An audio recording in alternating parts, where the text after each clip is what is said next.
Salut, savais-tu qu'il y avait deux types de froid? Alors je sais qu'en médecine traditionnelle chinoise, il me semble, en tout cas si tu es praticien, connaisseur en médecine traditionnelle chinoise, n'hésite pas à mettre ton point de vue en commentaire, mais il me semble qu'en MTC, il y a aussi deux types de froid, il y a le froid interne et le froid externe. Mais je vais te partager dans cette vidéo plutôt mon point de vue par rapport à mon expérience du froid. De toute ma vie et puis de l'expérience que j'ai de l'exposition au froid, en fait j'ai pu comprendre, intégrer qu'il y avait deux types de froid. Le premier froid, c'est le froid, je vais dire, de la température. C'est-à-dire que, eh bien là par exemple, il fait peut-être 6, 7 degrés, 8 degrés, comme tu le vois, je suis torse nu, je sens que l'air est froid. Je détecte aussi, bon ça c'est mon expérience, mais que ma température est encore assez élevée. Si je vais dans une rivière par exemple, l'eau étant beaucoup plus froide, beaucoup plus forte, ma température va avoir une tendance à beaucoup plus rapidement baisser.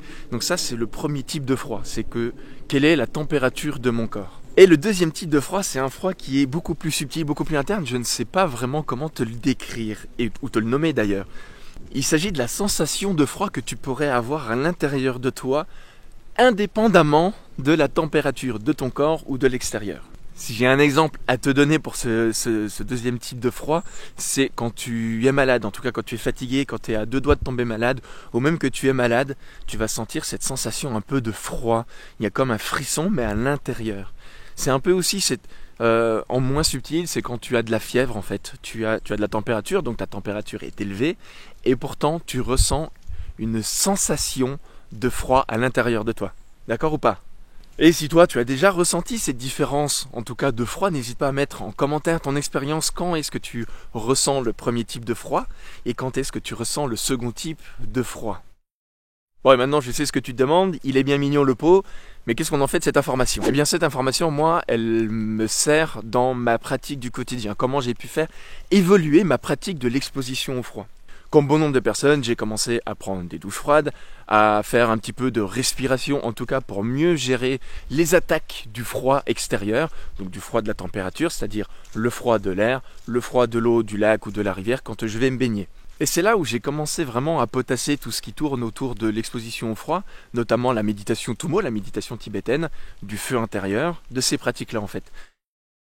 Sachant ces deux froids, maintenant comment on fait pour s'en protéger? Bon, le premier froid c'est facile. On met des vêtements, voilà. Loupé, tu es dans le froid, ta température descend, eh bien tu vas te mettre au chaud pour te réchauffer.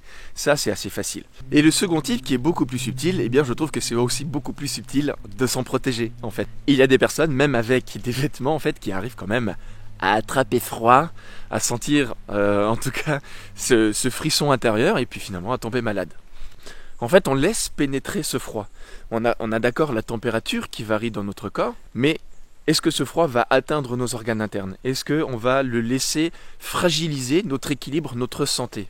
Et ça, c'est intéressant à travailler. C'est d'essayer de, quand tu te mets dans le froid, par exemple ici, c'est d'essayer de garder une conscience proche de son corps pour rendre notre corps imperméable à ce second type de froid. Par expérience et par pratique, en tout cas du Qigong et de certaines méditations, comme le Tummo, j'ai appris en fait qu'en resserrant en fait notre aura, notre intention au plus près de notre corps, on a une sensation en fait d'imperméabilité au froid. C'est-à-dire notre température corporelle descend quand on s'expose au froid, mais on n'a pas cette sensation de froid intérieur.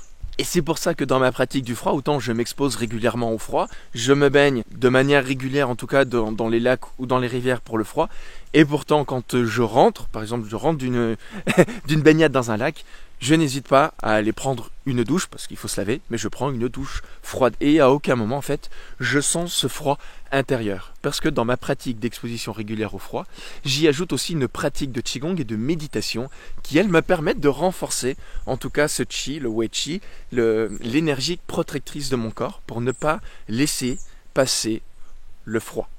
Voilà, donc si j'ai bien une proposition à te faire, c'est que la prochaine fois que tu vas marcher par exemple dans la forêt, mets-toi torse nu. Prochaine fois que tu vas te mettre dans un bain froid, en fait vraiment essaie de te recentrer le plus possible sur toi et d'imaginer en fait une couche protectrice qui tapisse comme ça toute ta peau et qui te rend imperméable au froid. Et puis après tu reviens sur cette vidéo et puis tu mets en commentaire ton retour d'expérience parce que ça sera à mon avis très très instructif. Bon et puis sinon tu t'abonnes à la chaîne, tu likes la vidéo, tu la partages pour m'encourager à continuer à en faire et puis pour toi avoir d'autres conseils sur le retour à soi. Et quant à moi, je te souhaite tout simplement de garder l'esprit ouvert, de prendre soin de toi et je te dis à très bientôt. Ciao ciao.